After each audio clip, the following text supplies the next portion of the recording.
What's going on, y'all? Mad Lab here. Welcome to the main event breakdown, brought to you by the one and only Mayo Media Network. Best network on the internet for all your sporting and DFS needs, whether it's wagering, DFS, or just getting the right side of fights, games, whatever you need. If you're looking for more MMA content outside of here, you can go to the Dog and Pass podcast with Cody and Paul. Also, you have Brett Apley doing his favorite DraftKings fades, his favorite cash plays. So he gives you a little bit of a meat sandwich of all his favorite plays and his not so favorite plays on the card. So definitely go check those out. As for me, I am here to give you the main event only. We lost our first main event last week before the obviously the break in about 5-6 weeks. We had a really good run, and then we obviously lost Volkov, but it's okay. We get back on the train. We keep moving forward. When you look at this fight in its entirety, you got to really look at the personalities. You got to look at the evolution from fight one to the third fight. So if you really look at the first fight, what was the biggest thing that stood out to you with Poirier? What was he chiming about all the time? He was saying how he's never really engaged in trash talking before. He's never really got into that, and it was the first time it really got into his head, and he really believes that it just kind of allowed him to throw his blueprint out the window and just go forward and fight emotional, and that's why he really feels he lost. Obviously, years later now, they fight again. He matures, and he comes back and he beats Conor McGregor. He throws in an element in the game that a lot of people are starting to use now, but Conor, being a very heavy leg boxing style fighter, was unable to check those leg kicks. It really wasn't a conditioning thing. It was more along the lines that he just had a perfect game plan. He started chipping away at the legs, and he saw that he wasn't checking them. So why fix something that's not broken? He kept going and kept going. And once you do that and you take away one leg, that movement's not there no more. The power's not there no more. And basically what you're doing at that point is you're not throwing from your hips, you're not throwing from your core, you're throwing just arm punches. And even though they look hard and they look fast and they look snappy, they're not generating as much power as you think, because it's strictly arm. It's not core. You're not using your leverage. So that was the biggest thing, and he obviously, we know the outcome to that. He ended up knocking him out. So now when you look at this fight, what's changed? Well, you got Dustin Poirier, who obviously now is coming in with a boatload of confidence, and you have Conor McGregor, who kind of flipped his persona again. Now he's not the good boy anymore. He's not the guy who's like, with his arm around you, holding up the hot sauce. He's trying to bring that bad boy persona, and I think he's trying a little too hard. If you watch the press conference, it wasn't the same witty Conor McGregor. It's almost like he ran out of things. He ran out of jokes. He's just trying too hard. It doesn't seem like he's that guy anymore, but he's trying very hard to be. In the press conference, I got to be honest with you, the first time in a long time, I could say that I think Dustin won the war of words in the press conference. And the fans were starting to buy into it too. When he said, it's not McGregor fast, it's McGregor sleep, the fans went nuts. And Conor just kind of sat there and he kept looking up. I don't know if there was a screen up top, but he kept looking up. I don't know if he was looking at himself or what, but you could just see it. He didn't have the comebacks he usually did. It was shut your mouth and, I'm going to dance on your head. The same things that he always says. It just seems like he was trying very, very hard, bringing in his wife, getting very, very personal with Dustin to see if he can get a reaction out of him. Surprisingly enough, he did not show a reaction. Dustin pretty much was hip to the game. He knew what he was trying to do. He kept his cool. He fired back at him once or twice, but you never really saw his blood pressure go up. You never really saw him get heated. He actually picked up the microphone a couple times. He even said, you used to be better than this. You're not good at this anymore. So, when you look at that, you got to wonder, how did Conor McGregor really get off that stage? Did he get off that stage like saying, maybe I'm not that good at this anymore? Because it wasn't funny. Like, I didn't find anything. There was a few things that were funny in there, but I got to say it was probably because of his accent that makes it funny. Some people's accents, when they say things, if I would say them, they don't sound that funny. But if somebody says it with an accent, it sounds a little bit funnier. So those are the kind of things that made his comments funny. But other than that, he just wasn't right. Like it was pushed, it was forced, it wasn't organic. But when you look at the fight itself, you got to look at Conor McGregor's haul. Now, if you guys read my article or you read my article, you'll see that I compare him to a lot of fighters in combat sports. I compare him to a Mike Tyson. I compare him to a Ronda Rousey. And the reason why I'm comparing him with these people is because I know I get shit about this with Tyson all the time. I never thought Tyson was that good. I think Tyson was a product of his time. I think that there was a lot of guys he never fought. Even though they weren't that great, stylistically, there were problems for him. You could disagree with me all you want, but I'm somebody who watches has been involved in boxing since I was a kid, and there's not many people that I can actually sit down and talk to about boxing. Actually, not many people at all in my age group that I can sit down and really talk about boxing other than Bush. Everyone else, they kind of know the nuts and bolts of it, but you can't go back into history with them like I could with somebody like Bush. And when you really look at Tyson, if you look at the guys that Don King landscaped for him to fight, the Francis Bothas of the world, guys that really held no relevance. They were there, they were jumping ponds, they were going across the pond to find people, but nobody with no real relevance. Guys like Larry Holmes that was washed up. But there are facts behind why didn't he ever fight a guy like David Tua? Never fought David Tua. He avoided David Tua. He avoided George Foreman when he was 41 years old. Why didn't he ever fight Ray Mercer when Ray Mercer at the time was undefeated? Why? Because Ray Mercer had that style. He had a granite chin. He was very powerful. Wasn't a great boxer, but he had that style. He had that stylistic ability to match Tyson in certain aspects. So Don King couldn't have any of that. After a while, you can't avoid everybody. You can't avoid the Lennox Lewises, and you can't avoid the Holyfields. You got to get in there and you got to fight them. Now, you could say there and you could say, well, he lost Customato, he lost his mind, all this other stuff. I get all that. I do get all that, and Mike Tyson wasn't a guy that was absolutely wired properly, but true champions are resilient. They find ways to win. They find ways to manipulate their game and change things in their game to win. Once he lost to Buster Douglas, who was a boxer that night, it was just a tumbling effect. Everybody's tough and everybody's great until they lose. Once they lose, that's where the resilience really shows. That's where you see what a champion is made of. It's easy to win, but when you lose is when it really shows the true heart of a champion. And once Tyson lost, he lost something in the ring that night. And the same thing with Ronda Rousey. I never thought she was that good. I always thought that she was just a product of Dana White, and like back then you had a girl waiting in the wings that wasn't marketable, that wasn't attractive, that was kind of a misfit in Cyborg. She was the beast back then. Nobody wanted to market her because she wasn't marketable. Ronda Rousey was marketable. She was good. Tyson was good, but to me they weren't great. They were a product of very good marketing and time. And then obviously the same thing with Ronda Rousey. She couldn't avoid things anymore. She ended up getting into the cage with somebody who was an extremely cerebral boxer, extremely cerebral striker. Holly Holm ended up knocking her out. And then all of a sudden the tumble effect goes. Then she starts losing, and everybody starts losing, and she starts losing her confidence, and she ends up retiring. That to me is not the markings of a great fighter. That to me isn't a great fighter. A good fighter she was. A good fighter Tyson was. Not a great one.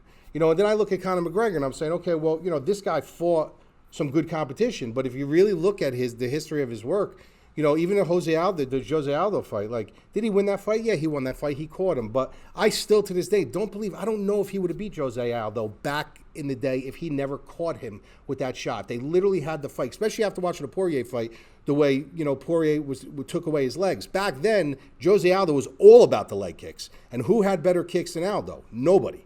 In that division. So who's to say if that thing didn't go into the first or second round that he didn't even chip him up? When he fought Chad Mendes was putting it on him. That was an extremely late replacement. He came in on late notice for that fight. He ended up gassing out because he didn't have a full camp. But he showed a little bit of a peek in the hole of the blueprint on how to beat Conor McGregor. The wrestling. He was exposing him on the ground. He gassed out. Conor won. Conor's a very good fighter, but Conor is also a product of fantastic marketing. And I'm not going to give the credit to the UFC for that. I'm going to give the credit to him for that. He's a brilliant businessman. He's a brilliant marketer. He knows how to market himself. And not to mention, the guy's a very good fighter. I just never thought he was great. And there's nothing wrong with that. If you guys want to think he's great and you guys want to think that he's, the GOAT, and that's your opinion. This is a very, it's an opinionated topic. I personally never thought he was great. I thought he was good, but I knew that he was extremely matchup predicated. He was extremely matchup predicated. And here we go now. Now he fights a guy in Dustin who kind of had all these visuals throughout the kind of small downfall of his career where he says, okay, well, I can expose him here. I can expose him here. He had time to watch. He had time to really, really dissect his fights, where he progressed, where he didn't progress, and where he stayed stagnant. He brought that into the cage with him. He obviously saw something in his game where he can expose the leg like that, because you just don't come in there and say, listen, I'm going to be the first guy to sit there and just knock the shit out of Conor's legs. They saw something. They read something. The thing with Conor is Conor's extremely cerebral. This is a guy who will make adjustments. He isn't going to come in there and fight that same way on that, just be super, super heavy, boxing style on that front leg. He's going to end up walking him down. He's going to end up trying to get closer with him. This way, those legs can't come out and get full extension, and connect on him. He's going to try to close that gap, and that could be a way he could do it, because when you learn, when you're a boxing style, it's really hard to change your style in 6 months. It's very, very hard. It's very uncomfortable. So he's got to improvise by bringing it in close, taking away the range of the kicks, and see if he can, sniper him with a left hand, which obviously he is known for. His power just doesn't seem to be generating. He's hurting guys, but he's not sparking them. If you watch the weigh-ins and you watch the stare down right after the press conference, he just doesn't. He doesn't look like the same. He looks like he's acting like he wants to be there. Obviously, he don't need the money. He doesn't need the money. But it seems forced to me, and that's just my opinion. It seems very forced to me. I look at this fight as Conor needs to win this early. There's a couple things that you can't change. You could be the best version of yourself in certain things, but you can't completely change them. Some things boil down to your genetic code. One thing that boils down to your genetic code is your conditioning. There's a reason why there's marathon runners. There's a reason why there's short distance runners, sprinters, because that's where their gas tank lies. That's where they're best. You can never get a sprinter to sit there and run a cross country marathon. Or a triathlete, or be a triathlete, or anything like that. It's just their bodies aren't wound that way. You can extract the best potential out of yourself, but it doesn't mean that your cardio is going to be as good as someone that runs, cross country or triathlete. Some people are just built that way. They're built better. He's also not built for a war. That's another big thing. His body just isn't built for a war. If you look at Conor's fights, he's kind of always got, whenever he won his fights, he got everything he wanted. He would face a little bit of adversity. He faced a little bit of adversity in the second fight with Nate Diaz when he ended up winning the decision, which I personally think that was very close, could have went either way. But if you really look at his fights, he's not wired for war. Where someone like Poirier is wired for war. He gets better in the third, fourth, and fifth round. That's just the way it is. He's a slow starter. He'll maybe get hurt in the first round. That's Conor's window, round 1 and 2. He's wired for those 2 rounds because he's got that piping left hand. He looks to measure. He sits down on his punches. He loads up, and he looks to spark you with it. Where, Dustin looks to lay a beat on you. He looks to find angles. He looks to counter you a little bit, make some reads, and then he'll come back in the third, fourth, and fifth round once he gets marked up a little bit, and he tries to put it on you then. So that's where these windows are. These windows are really A and B. Conor's got to do this early. I don't see any way Conor's knocking him out in the 4th round or the 5th round, and I honestly don't think he can win a decision in a 5 round because, like I said, Poirier just keeps coming on. He actually gets better when he's tired. He'll throw more volume when he's tired, where Conor doesn't really have a good poker face. I mean, let's be honest. Go back and watch all his film when he was hurt or tired. He's got a terrible poker face. He looks exhausted. His body language looks exhausted. His punches come out of the gun exhausted. He's backing up. He's skirting against the cage. He just looks defeated when he's tired. He actually starts to lose his confidence little by little. He'll come back, in a round. He'll give you about 30 seconds of piping hot, punches, and then he'll start spitting out the mouthpiece again. He doesn't have a very good poker face. So Poirier is going to read things like that. When he reads things like that, that's when he starts going and he starts hunting. So, can Conor win this fight? 100%. 100% he can win this fight. Do I think he's going to win this fight? No. I think Dustin's going to win this fight. I do think that it's going to go deeper than it did in obviously the past 2 fights. I think it's going to be a little bit more competitive. I think they both know each other now. They both know they can finish each other, and they're going to be a little bit more cautious in there, making a little bit better reads. Conor's obviously got to be a little bit more cautious with leg kicks. He's also got to be cautious now, wondering if Poirier's going to take him down. So there's a lot involved in this fight. And obviously, Poirier, as much as he has his confidence, he's looking at a different guy now that is showing him a different personality, this split personality that he's got all of a sudden. So, interesting fight. I'm super excited for it. I do think Dustin wins the fight. From a DraftKings perspective, 8,100. I love it when it's like this because you can kind of split them, right? If you're running 10 lineups, you can have 5 of the same lineups. You just swap them out with no interchanging anyone else. And if one of those lineups go up, you could just kind of sit back, and whoever wins, you're sitting in good shape. So it's a mid-tier, it's a mid sandwich. It's the meat of the sandwich. And there's going to be a lot of casuals on this card. A lot of people not like you and I who are really into this, who know those mid-tier guys. They only know the really top, and the bottom. So they're going to be dumpster diving. They're going to be taking their swings on the McGregor, on guys up top because they see the price tag, the O'Malley's and stuff like that.